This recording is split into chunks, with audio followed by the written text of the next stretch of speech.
Dnes vám ukážeme náš pracovní režim jako digitální nomádi. Takže já vám teď popíšu tu druhou alternativu a to je být někde zaměstnanec, mít jasně daný režim, pracovní dobu a tím benefitem je to, že můžete pracovat odkudkoliv. Zároveň s tím i ukážeme způsob, jak bydlet v zahraničí dlouhodobě téměř zadarmo. Loňský rok a půl jsme díky téhle službě bydleli 3 měsíce, to je asi 100 dní, vlastně jenom za ty 3000 korun. Třeba právě teď ve Švýcarsku, kde se podělíme o to, jak to může vypadat. Nevím, jestli jste někdy byli ve švýcarském sklepě, ale pokud ne, tak by vás mohlo překvapit tohle, a to jsou dveře protiatomového krytu.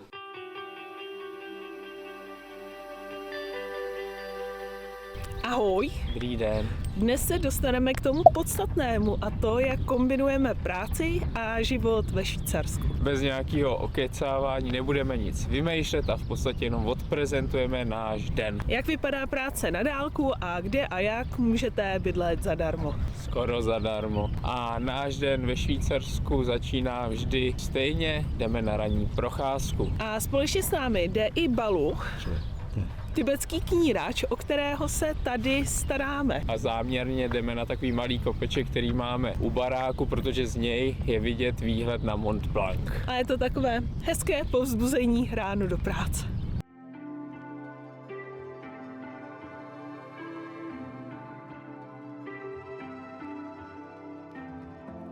Vítejte v našem švýcarském ubytování v Živrinc. Lomeno pracovních kancelářích a my se budeme řídit heslem nejdřív práce a až potom zábava, takže asi nejdřív ukážeme naši práci na dálku. A to bydlení pak ukážeme dál ve videu. No a máme 7:30 a máme za svou ranní rutinu. Pejsek je vyvenčen, nakrmen, my jsme si taky dali snídani a můžeme jít pomalu pracovat. My musíme doplnit jenom technickou poznámku pracovat na dálku jako digitální nomád. Kdyby někdo nevěděl, o co jde, tak si představte člověka, co pracuje za počítačem. Akorát my nejsme klasické kanceláři, ale můžeme být kdekoliv. Doma v Česku, anebo jako teď třeba ve Švýcarsku. Předtím, než vám práci ukážeme, tak upozorníme na jednu věc a neměli bychom to dělat, ale podle nás to bude dost nudný. Uvidíte 2 lidi, co sedí za počítačem, ale to, co bude zajímavější, ukázat vám tu organizační stránku. A ten samotný režim při té práci, protože to je ta největší výhoda, ale zároveň to může být ta největší past, takže my půjdeme na to. Tak jo, jde makat. Ují.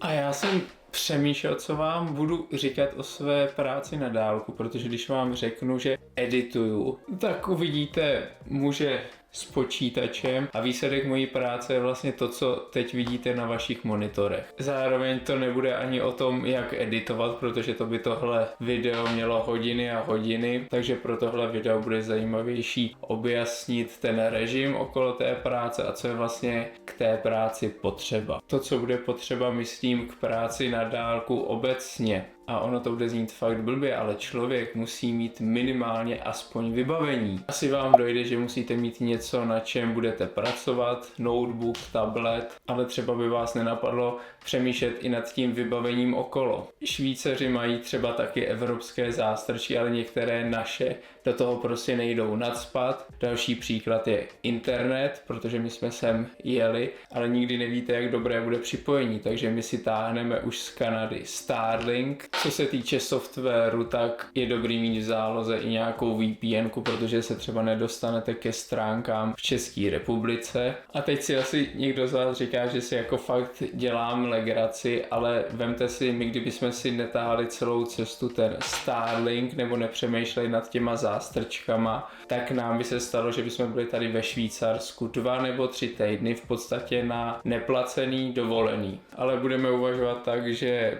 kabely si nikdo z vás nezapomene. Počúvajte dobre. Tu kabel, hej?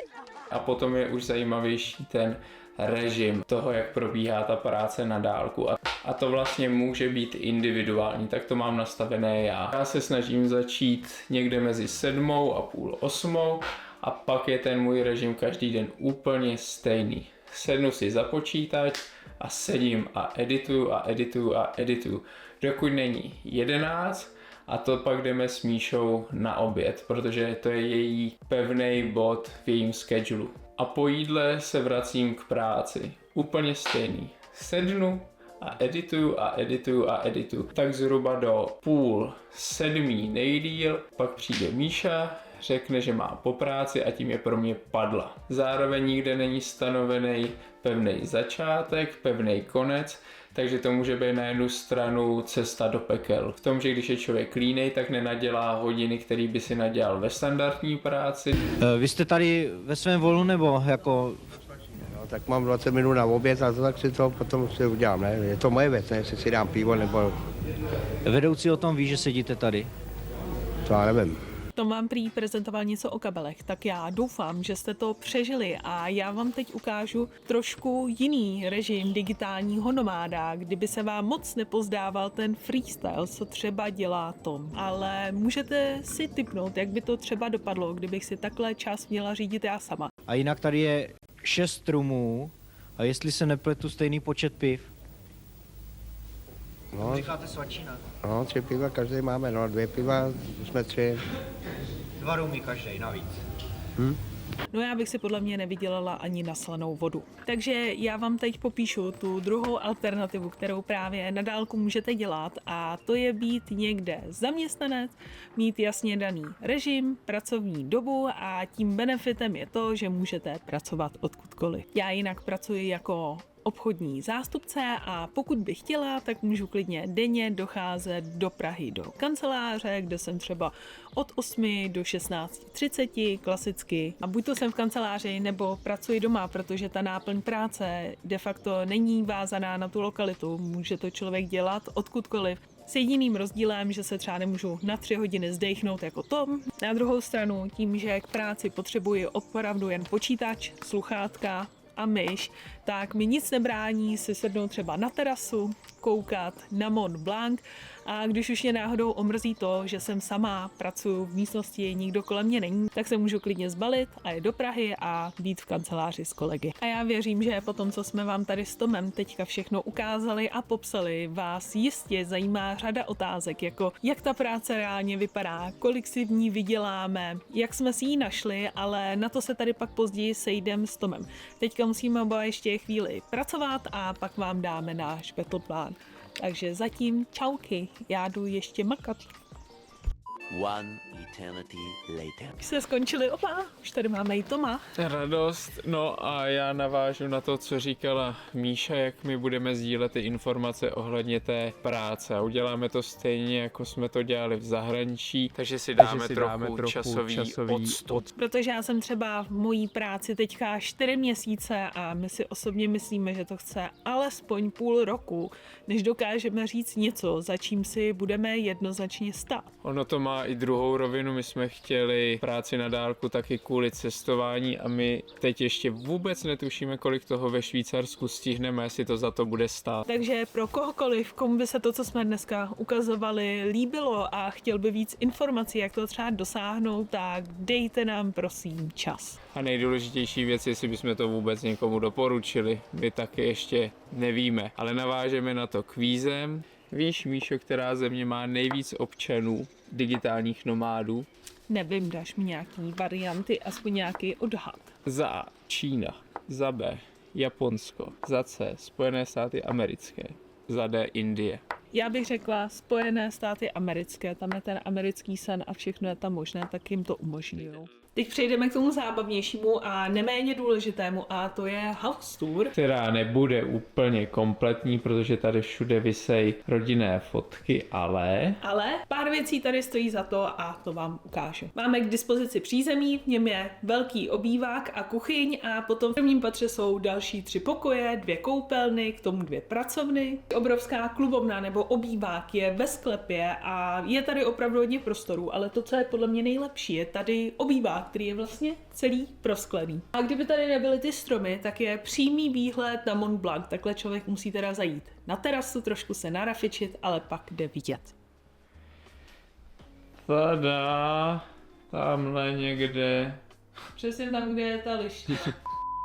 Teď jsme ve sklepě a my vám sklep odprezentujeme tak, jako nám ho odprezentoval švýcarský majitel s otázkou, nevím, jestli jste někdy byli ve švýcarském sklepě, ale pokud ne, tak by vás mohlo překvapit tohle, a to jsou dveře protiatomového krytu. Teď je to teda zabordelařený a ta místnost se používá spíš jako skladiště a vinný sklípek. I když jsme řekli, že je tam bordel, tak ukázat vám to asi můžeme. Tady je první okýnko, tady já nevím, to bude nějaký odsávání, ale jak nám pan majitel řekl, tak ve Švýcarsku je mít kryt ze zákona povinnost a však když nemáte peníze na svůj atomový kryt, tak musíte přispět na sdílený atomový kryt, kam se budete schovat s někým ze sousedství. Jinak pán nám řekl, že tady ten kryt nás ochrání, pokud atomovka padne dál než 1 kilometr od nás. Když to padne blíž než 1 kilometr, tak nám to nepomůže. No, takovýhle kryt, co by za to jiný národy dali. Haha, se zaslo, tak naschle.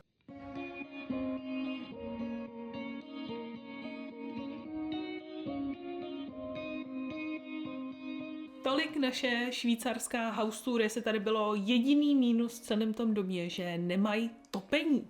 Jako jsou tamhle kamínka, ale krom kamínek tady je jenom vyhřívání podlahy v jedné koupelně a to je všechno. Tož právě celý ten prosklený obývák je skvělý na to, že když zasvítí sluníčko, tak to vyhřeje celý dům. Jen byl problém, když jsme tady byli první asi 3 dny, tak nesvítilo vůbec, foukalo, sněžilo. Ale jinak takhle ještě velmi rychle doplníme, jak se dostat k takovému bydlení skoro zdarma. My už jsme to prezentovali v několika videích, takže stačí se zaregistrovat na službu Trusted House Sitters, kde výměnou za hlídání mazlíčka dostanete ubytování téměř zdarma. Aby jsme se neopakovali, tak tady někde vyskočí odkaz na naše video, kde jsme se o tom bavili podrobněji, vlastně co to obnáší, jak to probíhá, kolik to stojí, protože pořád říkáme, že je to téměř zdarma a co to teda znamená. My platíme vlastně roční poplatek, že můžete tu službu využívat 3 000 korun na rok. A abyste si to představili, tak v Kanadě za loňský rok a půl jsme díky téhle službě bydleli 3 měsíce, to je asi 100 dní, vlastně jenom za ty 3 000 korun. No a teď, když si představíte, že průměrné třeba Airbnb v Kanadě by bylo jenom za 1000 korun, takže skrz těch 100 dní jsme vlastně ušetřili zhruba 100 000 korun díky téhle službě. Dalo by se to tak říct a vlastně my konkrétně tady v rámci tohohle ubytování ve Švýcarsku hlídáme jednoho seniorního pejska, je to Balu, je mu 14 let. Asi přijdu jak pan Srstka. 4letá kříženka německého ovčáka, má zajímavé brněnské jméno, Šalina. Ale nemusíte hlídat jenom pejska, my už jsme hlídali i jenom kočky, rybičky, to bylo taky hodně výživný, ale co se týče těch povinností, co dáváme výměnou za to ubytování, to už jsme v tomhle videu víceméně nastínili. Ráno musíme na procházku, po obědě na krátkou procházku, večer na, já nevím, půl hodiny se psem projít, ale to je vlastně všechno. Ještě o 2krát denně nakrmit, vlastně udržovat čistou vodu a současně taky, když budeme odjíždět, tak je taky záhodné, aby jsme tady po sobě uklidili. Zatím jsme neměli žádný problém, ale jestli to někdo i budete takhle aplikovat i přes ty Trusted House Sitters, doporučujeme, dělejte to opravdu poctivě, protože to, co je nejdůležitější, jsou vlastně recenze těch majitelů na vás, protože když nebudete mít dobrou recenzi, už si vás nikdy na další ubytování pravděpodobně jen tak nikdo nevybere. A na druhou stranu, když máte ty recenze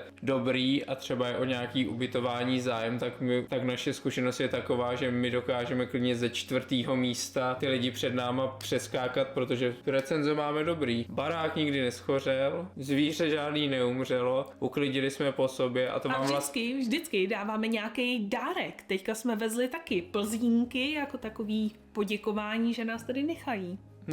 No, takže tohle vám vlastně stačí k tomu, abyste tak jako mohli bydlet téměř zadarmo. Ale ještě abych se vrátila ještě k té původní myšlence celého popisování, tak ještě uvidíme, jak se to celé bude dát skloubit s výletováním, protože tady konkrétně Balu má podmínku, že nemůže zůstat sám déle jak 4 hodiny. Tak uvidíme, jak nám to bude všechno sladit s objevováním, protože má být příští víkend už hezky. Ano, necháme se překvapit, tak asi guten Nacht. Tak se budeme těšit a doufáme, že to bude objevování Švýcarska. Au revoir. Čau, na shledanou, mějte se.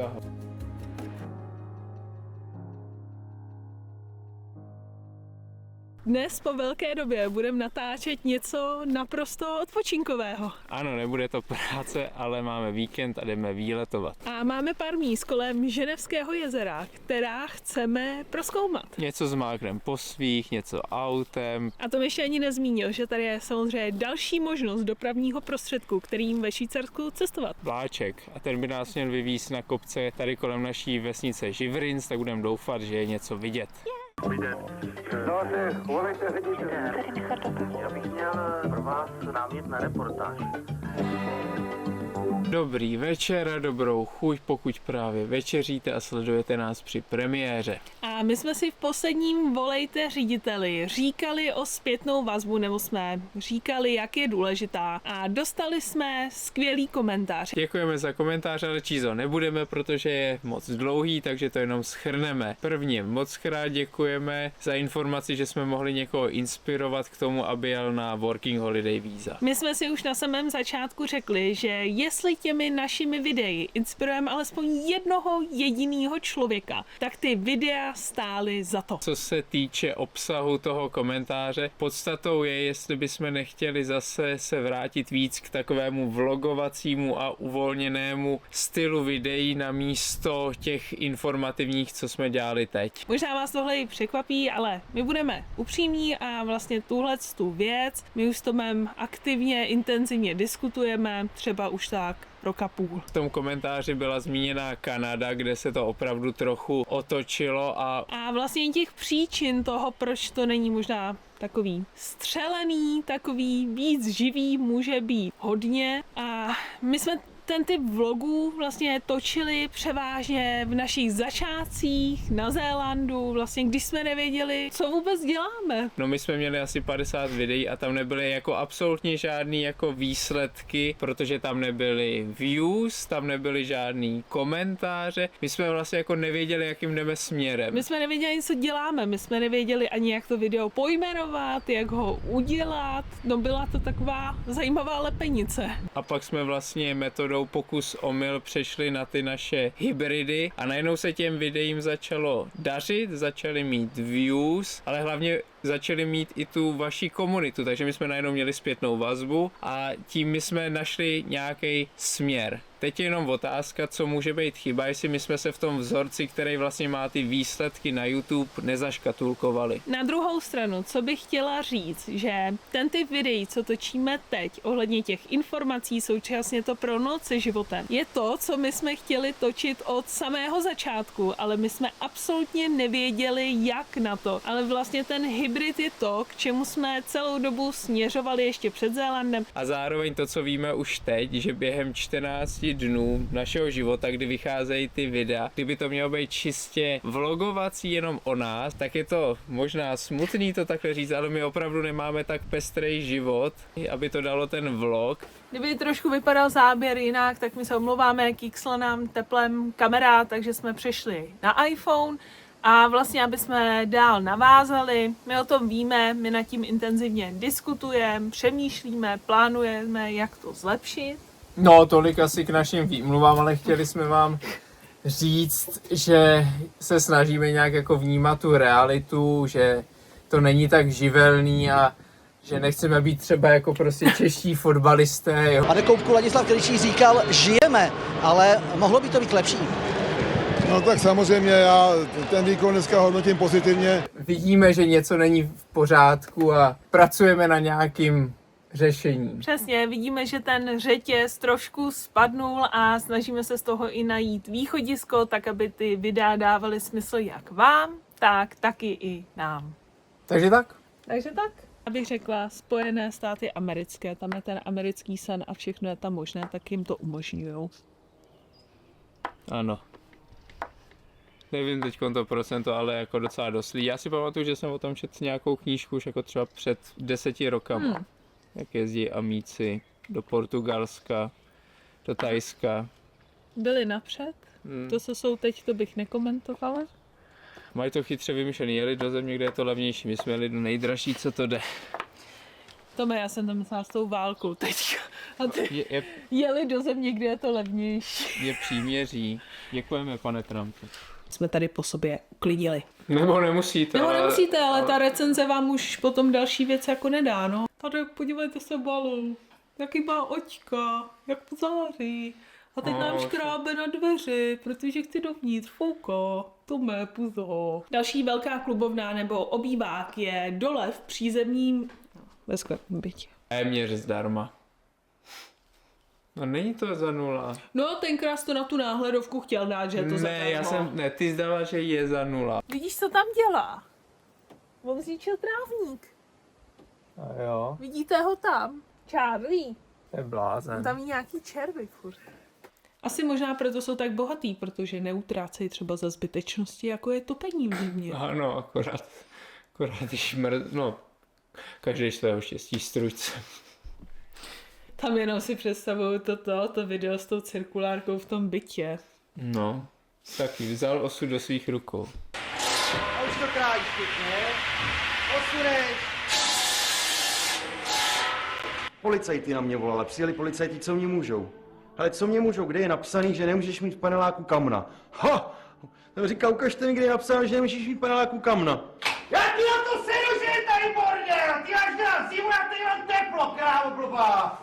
Pokud ještě nemáte dost a chtěli byste vidět, jak jsme pracovali v nějaké práci, která je mý abstraktní a přináší nějaké výsledky, tak se můžete podívat na náš vlog z Kanady, kde jsme pracovali 50 dní v kuse na ranči. A my moc děkujeme všem, co dokoukali tohle videa až do konce, podpořili nás lajkem, odběrem nebo komentářem a pamatujte, když jsme mohli vycestovat my, tak vy můžete taky. Na skle.